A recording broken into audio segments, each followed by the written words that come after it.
Hello વિદ્યાર્થી મિત્રો, કેમ છો બધા? મજામાં? આજે આપણે ચર્ચા કરીશું ન્યૂટનના ગતિના ત્રીજા નિયમની. મિત્રો, આ ત્રણેય નિયમની અંદર સૌથી વધારે યાદ રહી જાય એવો અને સિમ્પલ એવો ન્યૂટનની ગતિનો ત્રીજો નિયમ છે. આપણે અગાઉ જોઈ ગયા ન્યૂટનનો પહેલો નિયમ જે છે મિત્રો, એ બળની વ્યાખ્યા આપે છે. ન્યૂટનની ગતિનો બીજો નિયમ છે એ બળનું મૂલ્ય આપે છે. અને ન્યૂટનની ગતિનો ત્રીજો નિયમ એ એકબીજા પદાર્થ પર લાગતા બળો વિશેની ચર્ચા કરે છે. સૌપ્રથમ પહેલાં ઉદાહરણ દ્વારા સમજીએ કે આ ગતિનો ત્રીજો નિયમ શું કહેવા માગે છે. મિત્રો, વિચારી લ્યો, ધારો કે તમારી પાસે બે ચુંબકો છે. આ છે ચુંબકનો એન ધ્રુવ, આ છે એસ ધ્રુવ. સેમ વસ્તુ તેની નજીક બીજો ચુંબક રાખવામાં આવે છે. સેમ, આ છે એન ધ્રુવ, આ છે એસ ધ્રુવ. આ છે ચુંબક નંબર 1 અને આ છે ચુંબક નંબર 2.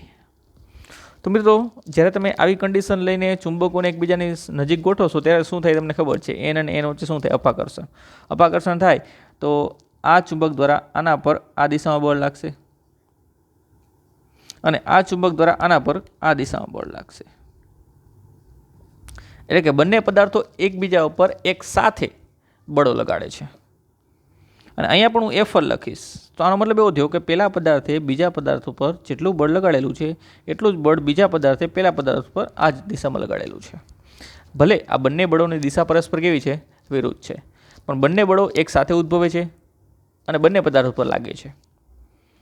ક્લિયર? સેમ વસ્તુ હજુ એક ઉદાહરણ લઈએ. આપણે પૃથ્વી છે, ધારો કે આ પૃથ્વીની સપાટી છે. આ છે પૃથ્વીની સપાટી. એમાં જો કોઈ દડો, કોઈ પદાર્થ એને મુક્ત કરી દેવામાં આવે તો એ ક્યાં આવે છે? નીચે આવે છે. આપણે ખબર છે કઈ બાજુ ગતિ કરે છે? નીચેની તરફ ગતિ કરે છે. એનો મતલબ શું થયો કે પૃથ્વીએ પદાર્થ પર ગુરુત્વાકર્ષણ બળ નીચેની તરફ લગાડ્યું. તો સેમ વસ્તુ આ પદાર્થ જે છે એ પણ પૃથ્વી ઉપર ગુરુત્વાકર્ષણ બળ ઉપરની તરફ લગાડતી જ હોય છે. એમાં પણ બળ એટલા જ મૂલ્યનું લાગે છે. એટલે કે આ પદાર્થ દ્વારા આની પાસે પણ કંઈક દળ છે. ધારો કે આ દળને એમ કહી દઉં, પૃથ્વીના દળને આપણે માસ ઓફ ઈ કહી, અર્થ એટલે કે ઈ. તો અહીંયા બંનેના દળના ગુણધર્મના લીધે બંને ઉપર ગુરુત્વાકર્ષણ બળ લાગે છે. જેમ આ પદાર્થ પૃથ્વી તરફ ખેંચાય છે એમ પૃથ્વી પણ પદાર્થ તરફ ખેંચાવી જોઈએ, પરંતુ આ દળ જે છે એ ખૂબ જ મોટું છે. પૃથ્વીનું દળ ખૂબ જ મોટું છે. કોની સાપેક્ષે? પદાર્થની સાપેક્ષે. એટલા માટે પૃથ્વી જે છે એ પદાર્થની સાપેક્ષે ગતિ અનુભવતી નથી. બાકી પૃથ્વી પણ એ પદાર્થ ઉપર તેની વિરુદ્ધ દિશામાં શું લગાડે છે? બળ લગાડે છે. ત્યારબાદ હજુ એક ઉદાહરણ જોઈએ. મિત્રો, જે આપણે બળના આઘાતની અંદર જે ઉદાહરણોની ચર્ચા કરેલી, દાખલાની ચર્ચા કરેલી, એમાં શું આવતું? ધારો કે કોઈ બેટ છે આપણી પાસે.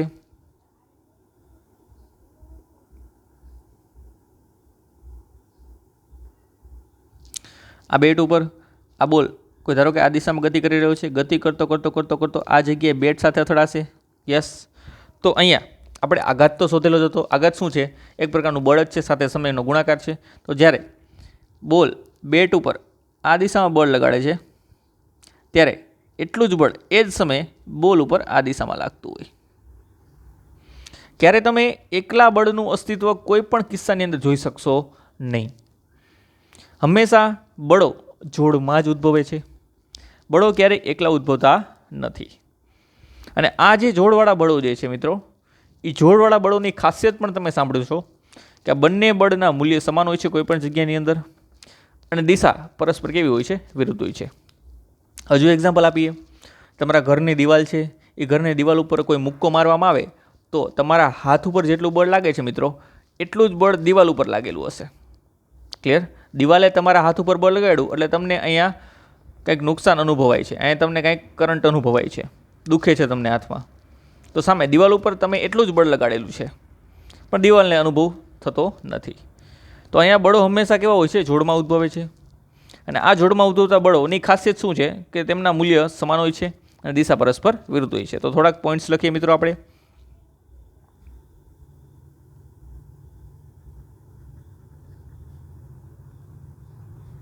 પદાર્થો વચ્ચે લાગતા બળો હંમેશા જોડમાં ઉદ્ભવે છે. એકાકી બળ શક્ય નથી. એટલે કોઈ લુખ્ખું બળ તમને જોવા મળશે ને એકાકી બળ શક્ય નથી. આના ઉપરથી જ ન્યૂટનની ગતિનો ત્રીજો નિયમ બને છે મિત્રો. તો હવે નિયમ લખીએ.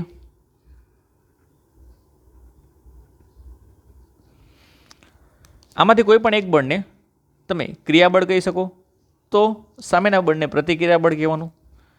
આમાં કોઈ એકને ક્રિયાબળ કહી શકો તો સામેના બળને પ્રતિક્રિયાબળ, અને ક્રિયાબળ તો આને પ્રતિક્રિયાબળ. કોઈ પણને તમે ક્રિયાબળ અથવા પ્રતિક્રિયાબળ લગાડી નામ આપી શકો છો. તો અહીંયા બળોને ચોખવટ કરી દીધી આપણે. એક બળ ક્રિયાબળ છે અને બીજું બળ જે છે એ પ્રતિક્રિયાબળ છે. તો અહીંયા આપણને શું જોવા મળે છે મિત્રો? તો કે ક્રિયાબળ અને પ્રતિક્રિયાબળો સમાન મૂલ્યના અને પરસ્પર વિરુદ્ધ દિશામાં હોય છે. જેને તમે આઘાત અને પ્રત્યાઘાત પણ કહી શકો. એટલે કે દિવાલ ઉપર તમે બળ લગાડો છો તો એ આઘાત થયો, દિવાલે તમારા ઉપર બળ લગાડ્યું એ પ્રત્યાઘાત થયો. તો આઘાત અને પ્રત્યાઘાત સમાન મૂલ્યના અને પરસ્પર વિરુદ્ધ દિશામાં હોય છે. તો આ 2-3 સેન્ટેન્સ આપણે બનાવી શકીએ. શરૂઆત કરીએ પહેલું સેન્ટેન્સ બનાવવાની મિત્રો.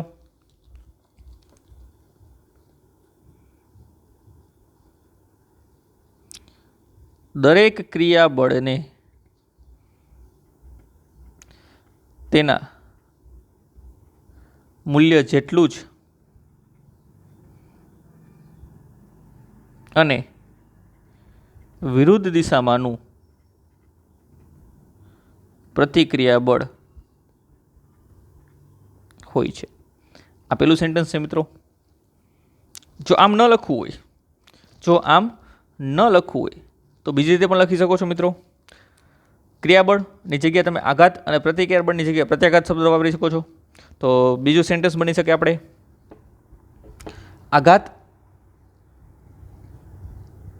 અને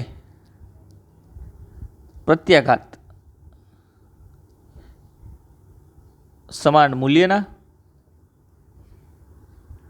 અને વિરુદ્ધ દિશામાં હોય છે. આઘાત અને પ્રત્યાઘાત હંમેશા સમાન મૂલ્યમાં અને પરસ્પર વિરુદ્ધ દિશામાં હોય છે. આમાંથી તમે કોઈ પણ એકને આઘાત અથવા તો બીજા કોઈને પ્રત્યાઘાત તમે લઈ શકો છો. તો આ બધા ઉદાહરણો થયા. ઉદાહરણ દ્વારા આપણે વાત કરેલી ન્યૂટનના ગતિના ત્રીજા નિયમને. એકદમ સિમ્પલ છે. સેન્ટેન્સ તમારે વધારે ઇમ્પોર્ટન્ટ છે યાદ રાખવાનું. આના માટે અમુક મહત્વના મુદ્દાઓ છે જેની નોંધ લઈએ આપણે.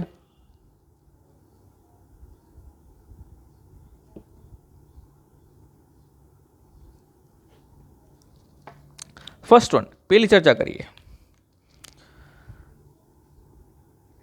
અહીંયા ક્રિયાબળ અને પ્રતિક્રિયાબળ એટલે કે આઘાત અને પ્રત્યાઘાત હંમેશા એક સાથે જ ઉદ્ભવે છે, એક જ સમયે ઉદ્ભવે છે.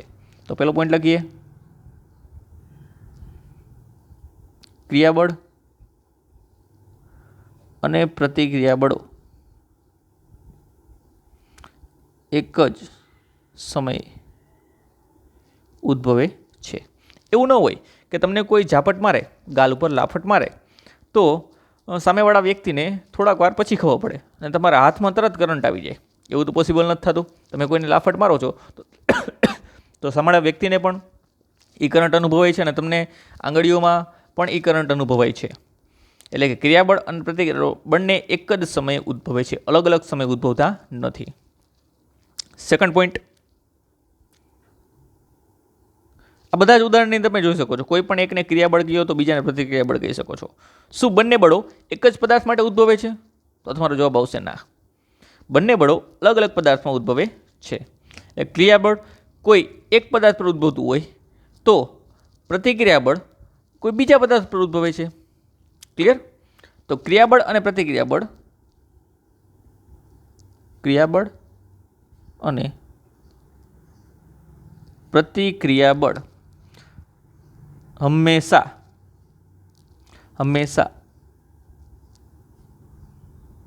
અલગ અલગ પદાર્થ પર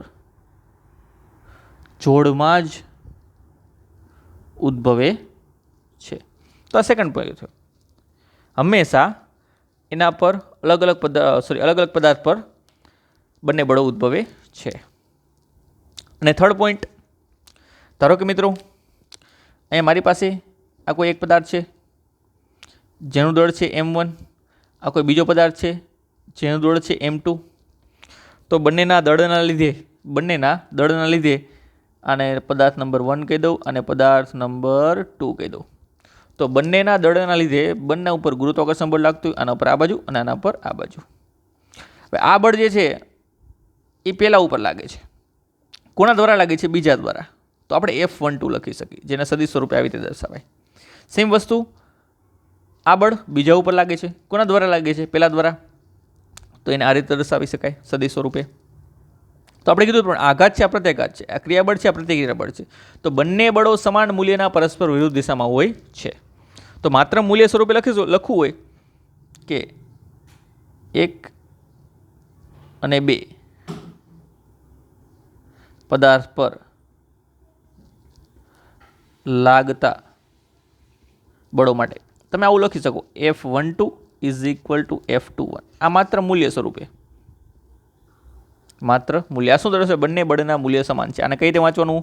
બીજા પદાર્થ દ્વારા પહેલા પદાર્થ પર લાગતું બળ અને પહેલા પદાર્થ દ્વારા બીજા પદાર્થ પર લાગતું બળ. જેના પર લાગતું હશે એ આગળ હશે અને જેના દ્વારા લાગતું હશે એ કેવો હશે? પાછળ હશે. પણ આ જ વસ્તુ જો સદિશ સ્વરૂપે રજૂ કરવી હોય, એટલે કે દિશા પણ જો સાથે દર્શાવી હોય, તો આને આવી રીતે દર્શાવવામાં આવે છે, F12 = -F21. સદિશ F12 = સદિશ F21. આ બંને વસ્તુ દર્શાવે છે. શું દર્શાવે છે? કે મૂલ્ય સમાન છે અને દિશા પરસ્પર વિરુદ્ધ છે. દિશા પરસ્પર વિરુદ્ધ છે, કઈ રીતે ખ્યાલ આવે? તો આગળ કેવી નિશાની આવે છે? ઋણ. આ ઋણ નિશાની શું જોઈએ છે? કે બંનેની દિશા પરસ્પર કેવી છે? વિરુદ્ધ છે. તો મિત્રો, આ થઈ ચર્ચા ન્યૂટનના ગતિનો ત્રીજો નિયમ અને તેના માટે અમુક અગત્યના મુદ્દાઓની.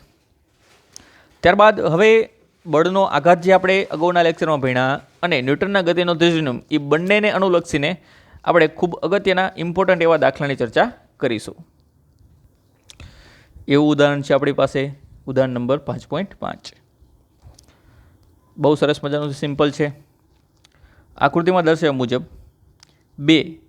એક સમાન બિલિયર્ડ બોર્ડ એક દ્રઢ દિવાલ પર સમાન ઝડપથી પણ જુદા જુદા કોણે અથડાઈને ઝડપમાં કોઈ ફેરફાર વિના પરાવર્તન પામે છે.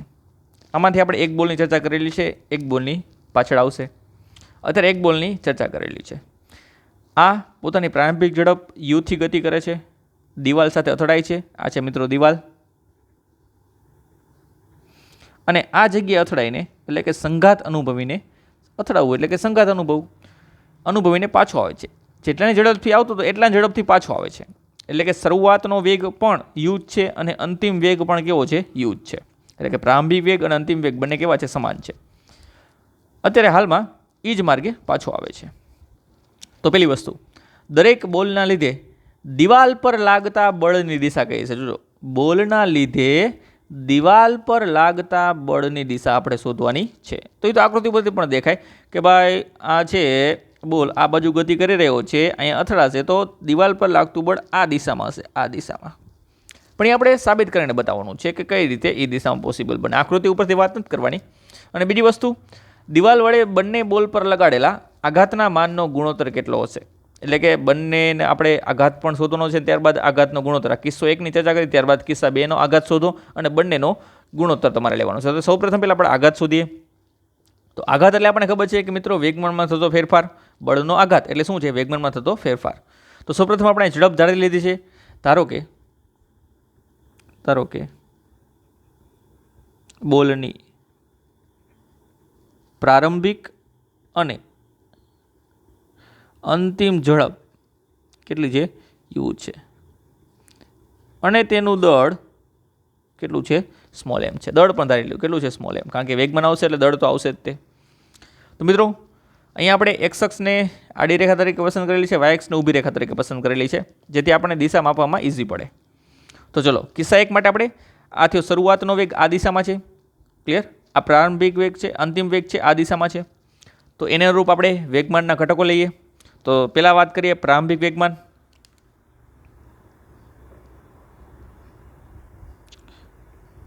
પ્રારંભિક વેગમાન જેને આપણે P1 વડે દર્શાવી છે. એના વડે?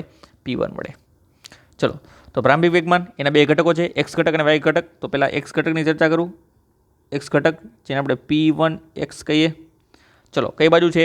આ બાજુ. તો તો આને આપણે ધન એક્સ કન્સિડર કરેલી છે એટલે તેનું વેગમાન થશે એમ ઇન્ટુ વી, વી એટલે કે યુ, ઝડપ કેટલી છે યુ છે, એટલા માટે પી બરાબર એમ વી પરથી આપણે લખીશું P1x is equal to M U. ત્યારબાદ તેનો વાય ઘટક P1y એ માત્ર એક્સ જ દિશામાં ગતિ કરે છે, તો વાય દિશામાં તેનો કોઈ પણ ઘટક રહેશે નહીં, તો તેનો વાય દિશામાંનો ઘટક કેવો થશે? શૂન્ય થશે. એવી જ રીતે અંતિમ વેગમાન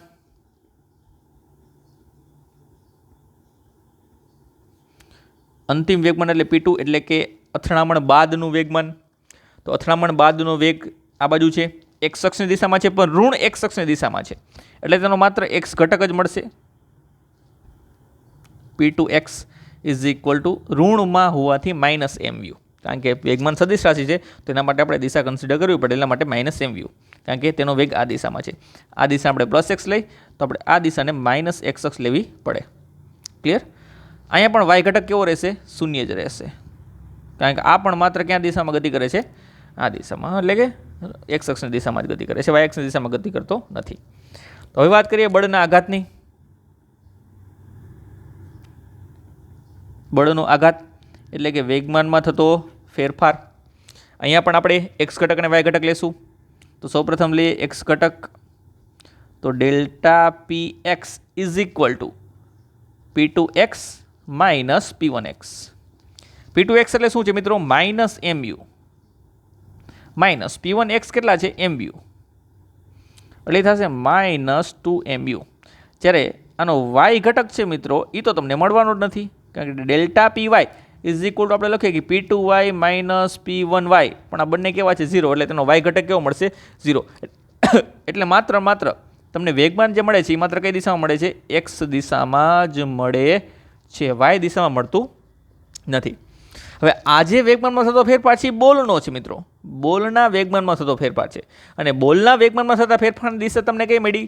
માઇનસ, માઇનસ એટલે કે ઋણ એક્સ અક્ષની દિશામાં મળી. તો અહીંયા એનો મતલબ એવો થયો કે બોલ ઉપર લાગતું બળ આ બાજુ છે. આ કે આપણે આઘાત શોધો, આઘાત કોની દિશા દર્શાવે મિત્રો? બળની દિશા દર્શાવે છે. યાદ કરો, તમારી પાસે આઘાત, બળના આઘાતનું સૂત્ર હતું. બળનો આઘાત એટલે કે F delta T is equal to delta પી. તો અહીંયા સદિશ મૂકતા, અહીંયા સદિશ મૂકતા, આ સૂત્ર આપણને યાદ હોવું જોઈએ. તો આ બળનો આઘાત જ છે ડેલ્ટા પી એટલે કે. તો અહીંયા બળના આઘાતની દિશા એ બળની દિશામાં જ હોય છે. કોની દિશામાં? બળની દિશામાં. તો અહીંયા તમને બળના આઘાતનું મૂલ્ય માઇનસ મળ્યું. માઇનસનો મતલબ શું થયો? કે બળ જે બોલ ઉપર લાગે છે આ દિશામાં લાગે છે, પણ આપણે શું જોવાનું છે? બોલના લીધે દિવાલ પર લાગતા બળની દિશા. જો દિવાલ વડે બોલ પર આ દિશામાં બળ લાગતું હોય તો મિત્રો એ જ બોલ વડે દિવાલ પર કઈ દિશામાં બળ લાગતું હશે? આ દિશામાં લાગતું હશે. તો અહીંયા લખીએ આપણે, માટે બળનો આઘાત એ તમને કેટલો મળે છે? માત્ર 2 MU. આનો મતલબ શું થાય છે? આનો મતલબ શું થાય છે? કે આ જે છે એ દિવાલ વડે બોલ પર લાગતો આઘાત છે. માટે ન્યૂટનના ત્રીજા નિયમ અનુસાર બોલ વડે દિવાલ પર લાગતું બળ અથવા તો આઘાત એ ધન એક્સ દિશામાં હશે, કારણ કે આ દિશા છે એ શું સૂચવે છે? ઋણ સૂચવે છે. એના માટે બોલ વડે દિવાલ પર લાગતું બળ કઈ દિશામાં હશે? આ બાજુ હશે, એટલે કે જમણી બાજુ હશે. ક્લિયર મિત્રો? તો આ પેલો કિસ્સો થયો. ત્યારબાદ ચર્ચા કરીએ કિસ્સો નંબર 2. કિસ્સો નંબર 2 એ જ રકમની અંદર. એમાં દિવાલ સાથે બોલ કંઈક આ રીતે અથડાય છે મિત્રો. આ છે દિવાલ, આ છે બોલ, યુની ઝડપથી આવે છે આ માર્ગે, આ બિંદુએ અથડાય છે. અથડાયા બાદ આ બાજુ આગળ વધે છે. તો આવી કન્ડિશનની અંદર તમારે સેમ વસ્તુ કરવાની છે, આઘાત શોધવાનો છે, અને ત્યારબાદ આઘાતની દિશા પણ તમારે મેળવવાની છે. તો અહીંયા બોલ વડે દિવાલ પર લાગતો આઘાત એટલે કે બળ કઈ દિશામાં હશે તમારે એ પણ નક્કી કરવાનું છે. તો અહીંયા કદાચ તમને દેખીતી રીતે ખ્યાલ ન આવતો હોય તો એને આપણે મેથેમેટિકલ દ્વારા સમજીએ.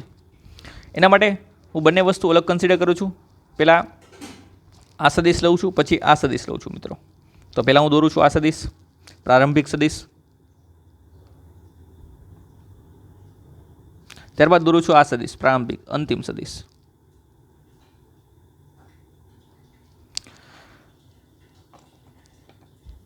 હવે જોઈએ મિત્રો, આ બાજુ વેગની દિશા છે, તો જે બાજુ વેગની દિશા હશે એ જ બાજુ વેગમાનની દિશા હશે. તો અહીંયા પણ વેગમાનની દિશા P1 આ બાજુ હશે અને આ થશે વેગમાનની દિશા P2. તો આ સદિશ મેં અહીંયા દોરેલો છે અને આ સદિશ અહીંયા દોરેલો છે. ક્લિયર?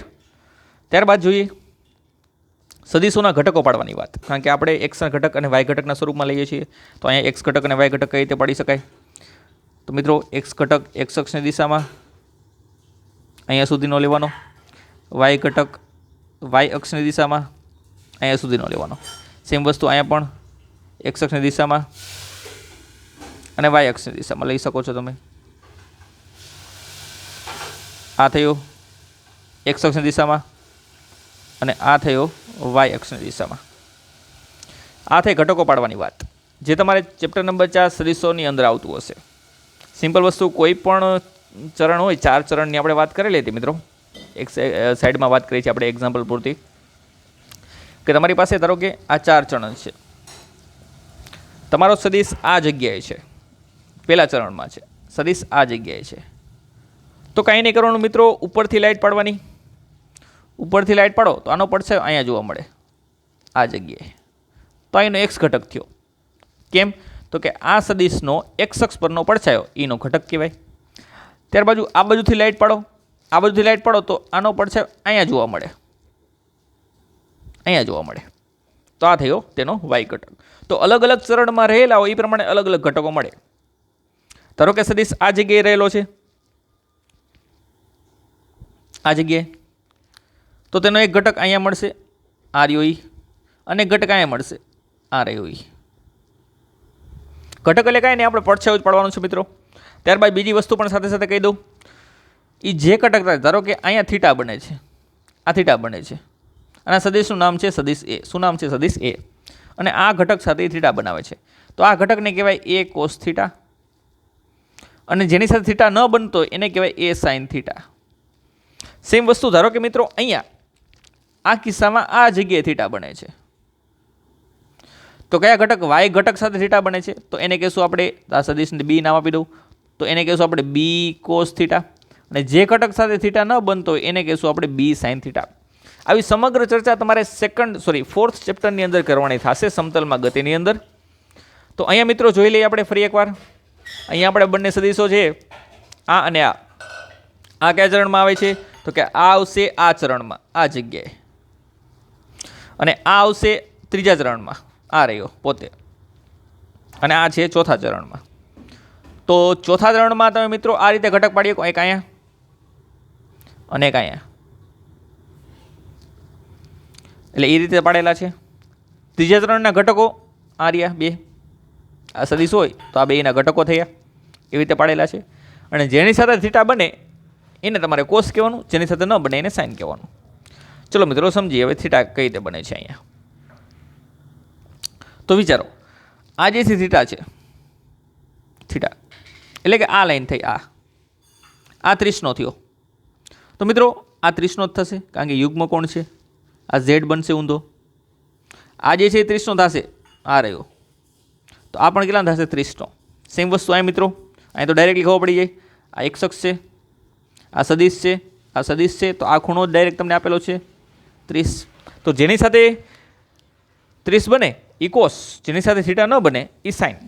તો અહીંયા બનશે મિત્રો, આ ઘટક બનશે P1 કોસ 30, આ બનશે P1 સાઇન 30. એવી જ રીતે અહીંયા મિત્રો આ બનશે P2 કોસ 30, આ બનશે P2 સાઇન 30. તો અહીંયા એક્સ ઘટક અને વાય ઘટક તમે આ રીતે લઈ શકો. જે આડી રેખાના છે મિત્રો એક્સ ઘટક આવશે, જે ઊભી રેખાના છે એ વાય ઘટક છે. સાથે સાથે તેની દિશા સાથે આપણે સંજ્ઞા પ્રણાલી પણ મૂકતા જઈએ. ચલો, આની દિશા કઈ છે? પ્લસ એક્સની દિશામાં, એટલે આ ધન છે. આની દિશા કઈ બાજુ છે? તો કે માઇનસ વાય એક્સ, કારણ કે આ માઇનસ વાય એક્સ કહેવાશે. તો માઇનસ વાય એક્સની દિશામાં, એટલે આનું મૂલ્ય ઋણ થશે. એવી જ રીતે અહીંયા P2 કોસ 30 એ આ દિશામાં છે, એટલે કે માઇનસ એક્સ અક્ષની દિશામાં, એટલા માટે આનું મૂલ્ય માઇનસ થશે. એવી રીતે P2 sin 30 એ નીચેની દિશામાં છે -y દિશામાં, એટલે આનું મૂલ્ય પણ કેવું થશે? માઇનસ થશે. જ્યાં P1 અને P2 શું છે મિત્રો? P1 અને P2 એ પ્રારંભિક અને અંતિમ વેગમાન છે. તો અહીંયા પ્રારંભિક વેગમાન P1 બરાબર એનું મૂલ્ય પણ mu છે અને અંતિમ વેગમાન P2 એનું મૂલ્ય પણ કેટલું છે? mu છે, કારણ કે ઝડપ સમાન છે અને બોલનું દળ તો આપણે એમ ધારેલું છે. તો અહીંયા પ્રારંભિક વેગમાન અને અંતિમ વેગમાનના મૂલ્યો કેવા છે? સમાન છે. માત્ર તેમના ઘટકોની વાત કરવાની છે. ક્લિયર? ચલો તો પહેલા લઈએ પ્રારંભિક વેગમાનના ઘટકો. પ્રારંભિક વેગમાન જેને આપણે P1 વડે દર્શાવી.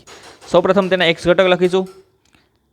x ઘટક એટલે કે P1x. P1x મિત્રો આ કેવા છે? P1x x અક્ષની દિશામાંનો ઘટક, P1 નો x અક્ષની દિશામાંનો ઘટક, એટલે P1x ઇઝ ઇક્વલ ટુ થશે P1 cos 30 અને P1 કેટલું છે? mu, એટલે mu cos 30 અને તેનો y ઘટક. અહીંયા y ઘટક શૂન્ય નથી મિત્રો. y ઘટકનું મૂલ્ય તમને કંઈક મળે છે P1y. આ રહ્યો P1y ઘટક એ છે -P1 એટલે કે mu sin 30. ત્યારબાદ અંતિમ વેગમાનની ચર્ચા કરીએ મિત્રો. આ છે અંતિમ વેગમાન, આ છે પ્રારંભિક અને આ છે અંતિમ. તો અંતિમ વેગમાનમાં વાત કરીએ આપણે. અંતિમ વેગમાન જેને આપણે શેના દર્શાવીએ છીએ? P2 વડે દર્શાવીએ છીએ. ચલો તો એના પણ બે ઘટકો, x ઘટક અને y ઘટક. તો પહેલા ચર્ચા કરીએ x ઘટકની. P2x, P2 નો x ઘટક, આ x અક્ષની દિશામાંનો x ઘટક કહેવાય, y અક્ષની દિશામાં y ઘટક કહેવાય. તો આ એનો x ઘટક થયો જે છે માઇનસ P2 cos 30. P2 ની કિંમત પણ mu છે, -mu cos 30 અને y ઘટક તેનો જ આપણે y ઘટક લઈએ એટલે કે P2y. આ છે P2y જે છે માઇનસ P2 એટલે કે mu sin 30 ડિગ્રી. તો આ બંનેના વેગમાન મળી ગયા, બંનેના ઘટકો મળી ગયા. તો હવે બળનો આઘાત શોધીએ આપણે, વેગમાનમાં થતો ફેરફાર. તો હવે ચર્ચા કરીએ બળનો આઘાત એટલે કે વેગમાનમાં થતો ફેરફાર એટલે કે ડેલ્ટા P. એના પણ બંને ઘટકો વિચારીશું. સૌપ્રથમ તેનો x ઘટક ડેલ્ટા px એટલે કે P2x માઇનસ P1x, અંતિમ માઇનસ પ્રારંભિક, પણ કોના માટે? ખાલી x ઘટક માટે. તો મિત્રો P2x છે તમારી પાસે, P2x છે આ રહ્યો minus mu cos 30 minus P1x ની વેલ્યુ છે mu cos 30 માઇનસ mu એટલે minus 2mu cos 30 minus 2mu cos 30. આનો x ઘટક થયો અને y ઘટક ડેલ્ટા py એટલે કે P2y માઇનસ P1y. P2y છે તમારી પાસે minus mu sin 30 minus P1y પણ છે માઇનસ, એટલે એ માઇનસ ને માઇનસ થઈ જશે પ્લસ mu sin 30. આ પ્લસ માઇનસ કેન્સલ થશે એટલે અહીંયા y ઘટક કેવો છે? શૂન્ય. એટલે અહીંયા પણ બળનો આઘાત મિત્રો, અહીંયા પણ બળનો આઘાત એ તમને માત્ર કેટલો મળ્યો? -2mu cos 30. આ થયો બળના આઘાતની વેલ્યુ. ક્લિયર? હવે અહીંયા ફરી એકવાર માઇનસ છે. માઇનસનો મતલબ શું થયો? તો કે આ બળનો આઘાત તમે શોધો કોના માટે? પહેલાં તો કે આ બળનો આઘાત આપણે બોલ માટે શોધીએ છીએ, એટલે કે બોલ વડે દિવાલ પર લાગતું બળ શોધીએ છીએ. જે કઈ દિશામાં મળ્યું આપણને? માઇનસ અને x ઘટક જ મળેલો છે, એટલે x અક્ષની દિશામાં y ઘટક છે નહીં. આ માત્ર કઈ દિશામાં મળે છે? ફરી એકવાર x દિશામાં જ મળે છે. આ કઈ દિશામાં મળે છે? x દિશામાં જ, પણ કેવી દિશા? માઇનસ x અક્ષની દિશામાં. એનો મતલબ શું થયો? દિવાલ વડે બોલ પર લાગતું બળ માઇનસ x અક્ષની દિશામાં છે, કારણ કે આઘાત કોનો છે? બોલનો છે. તો અહીંયા લખીએ આપણે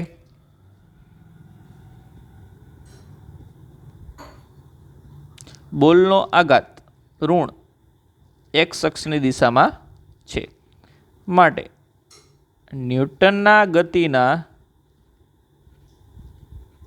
ત્રીજા નિયમ અનુસાર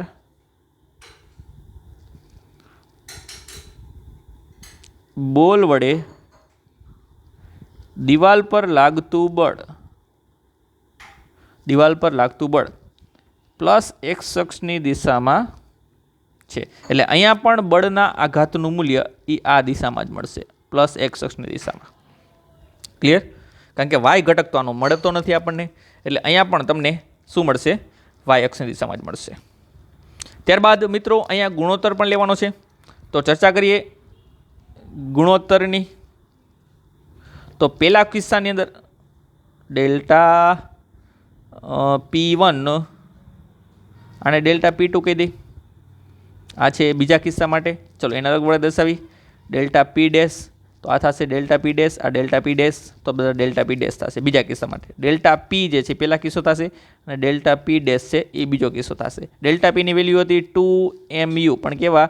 માઇનસ, અને આની વેલ્યુ છે -2mu cos 30. -2mu કેન્સલ થશે એટલે વધશે 1/, cos 30. cos 30 ની વેલ્યુ થશે √3/2.